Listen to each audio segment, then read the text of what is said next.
پراسرار وجود قسط نمبر 23۔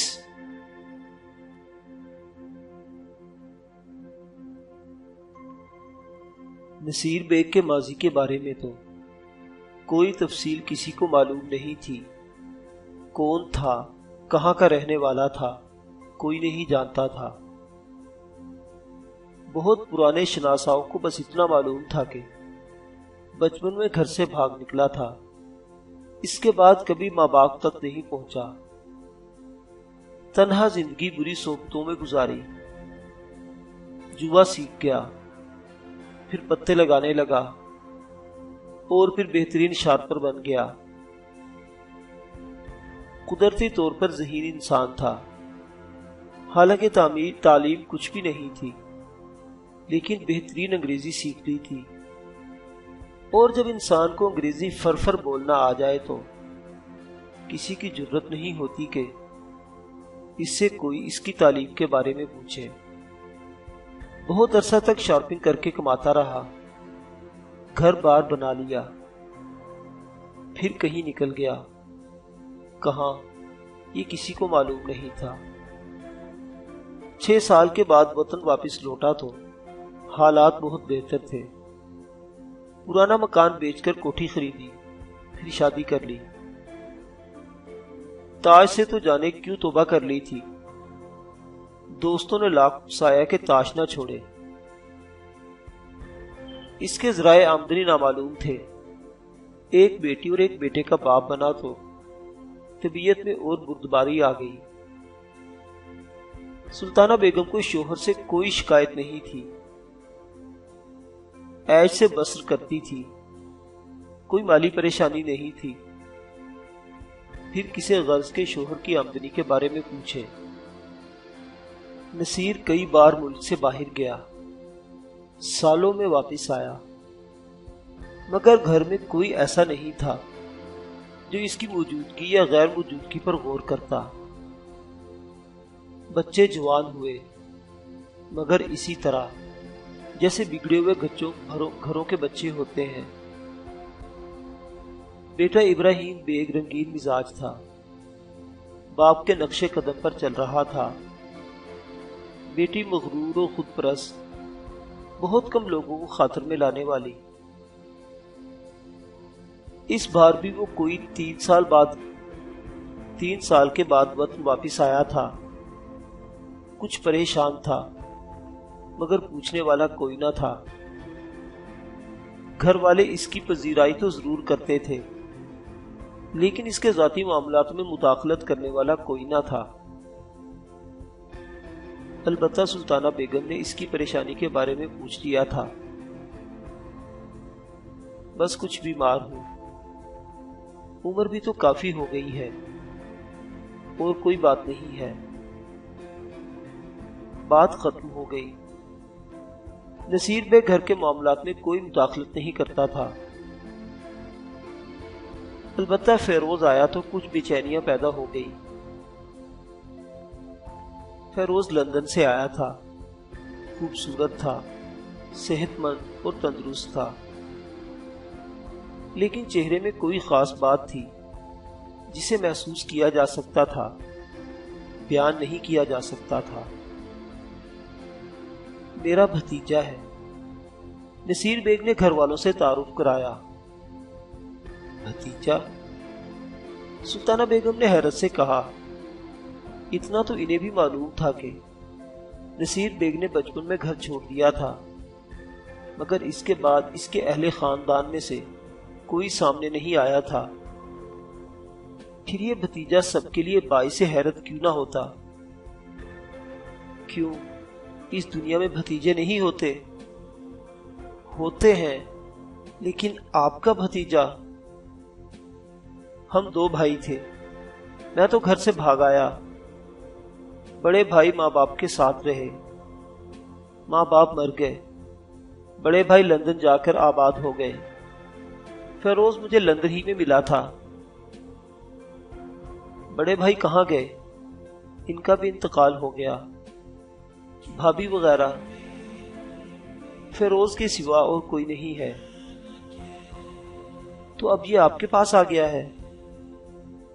مستقل تو نہیں آیا، کچھ عرصہ رہے گا پھر چلا جائے گا۔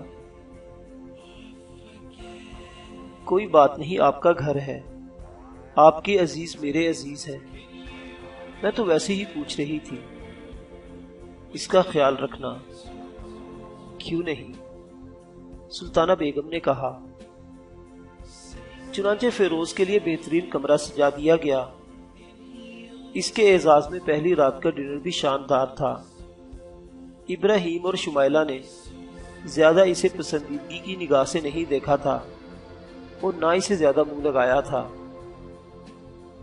ڈنر کے بعد بہت دیر تک لندن کی باتیں ہوتی رہی۔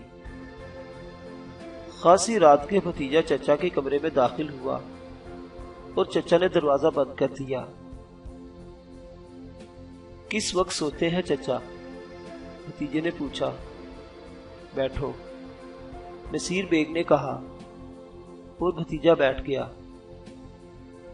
یہاں کیوں آ گئے؟ 3 بار آ چکا ہوں۔ کیا مطلب؟ تم ملے ہی نہیں۔ جانتے ہو کتنا عرصہ ہو گیا ہے؟ شاید کام تو پورا کر لیا تھا میں نے۔ کیسی باتیں کرتے ہو چچا؟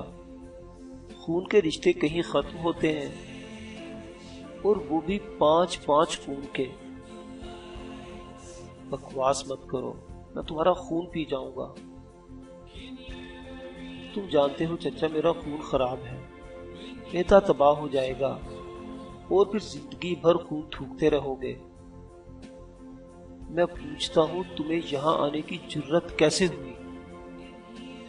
آدمی جرت مند ہوں چچا، آخر تمہارا بھتیجا ہوں۔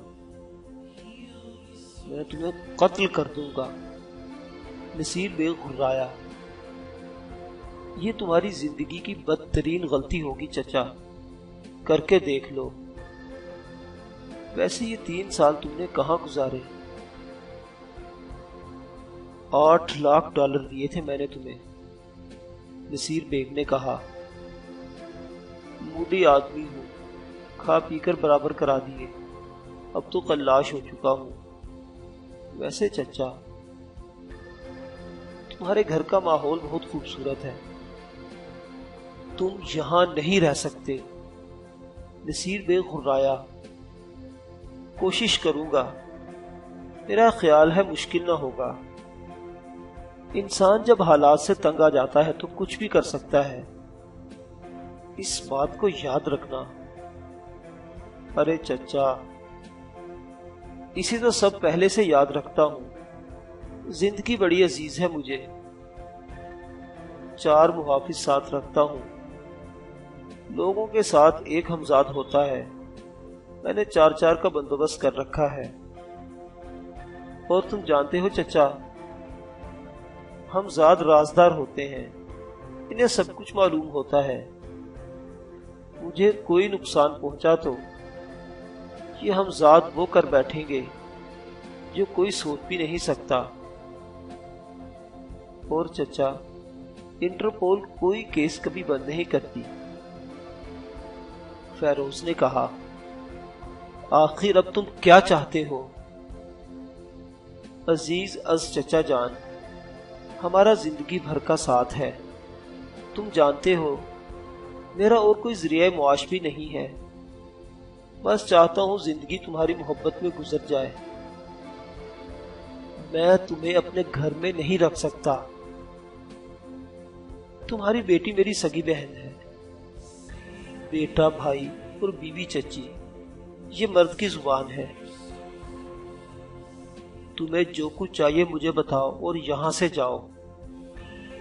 چھری تلے دم تو لو چچا، یہ ماحول مجھے بہت پسند آیا ہے، تمہاری تلاش میں بار بار یہاں آتا رہا ہوں، پتہ چلا کہ تم موجود نہیں ہو، اس بار کامیاب ہو گیا۔ اب تو کچھ وقت یہاں گزارنے دو۔ کتنا وقت؟ بعد میں بتا دوں گا، فیروز نے کہا، اور نصیر بے خاموش ہو گیا۔ فیروز نے اٹھتے ہوئے کہا، چلتا ہوں چچا، آخری بار کہہ رہا ہوں کہ میری زندگی تمہارے لیے بہت قیمتی ہے، اسے ختم کرنے کی کوشش مت کرنا۔ اچھا، شب بخیر۔ فیروز دروازہ کھول کر باہر نکل گیا۔ اس کے جانے کے بعد نصیر ایک دیر تک پتھرایا ہوا بیٹھا رہا تھا۔ وہ گہری پریشانی کا اظہار کر رہا تھا۔ پھر وہ کسی خیال سے چونک پڑا، ایک دم اٹھ کر دروازے کی طرف بڑھا اور دروازہ اندر سے بند کر لیا۔ پھر اس نے دروازے کا پردہ بھی کھینچ دیا۔ اس کے بعد وہ کمرے کی کھڑکیوں کے پردے کھینچتا رہا، پھر کمرے میں اندھیرا کر دیا۔ کمرہ تاریک کرنے کے بعد وہ ایک الماری کے قریب پہنچا اور اس نے الماری کی ایک خفیہ دراز کھول کر ایک بریف کیس نکال لیا۔ نمبروں سے کھلنے والا تالا کھول کر اس نے بریف کیس سے 2 فائل نکالے اور پھر باریک شعاعوں والی ٹارچ کی روشنی میں فائل میں لگے کاغذات کا جائزہ لیتا رہا۔ اس کے بعد اس نے فائل سے تمام کاغذات پھاڑ کر اس نے ان کے گولے بنائے اور انہیں اٹھائے ہوئے ملحقہ باتھ روم میں داخل ہو گیا۔ کاغذات کے گولوں کو اس نے واش بیسن میں رکھا، پھر لائٹر نکال کر ایک ایک گولے کو آگ لگانے لگا۔ بہت دیر تک یہ شغل جاری رکھے رہا۔ تمام کاغذات جل کر کوئلہ ہو گئے تھے۔ تب اس نے بیسن کا نل کھول دیا اور راکھ کو بیسن کے سوراخ سے بہتے دیکھتا رہا۔ تمام راکھ بہہ گئی تو اس نے بیسن کو خوب صاف کر کے دھویا تاکہ جلے ہوئے کاغذات کا کوئی نشان باقی نہ رہے۔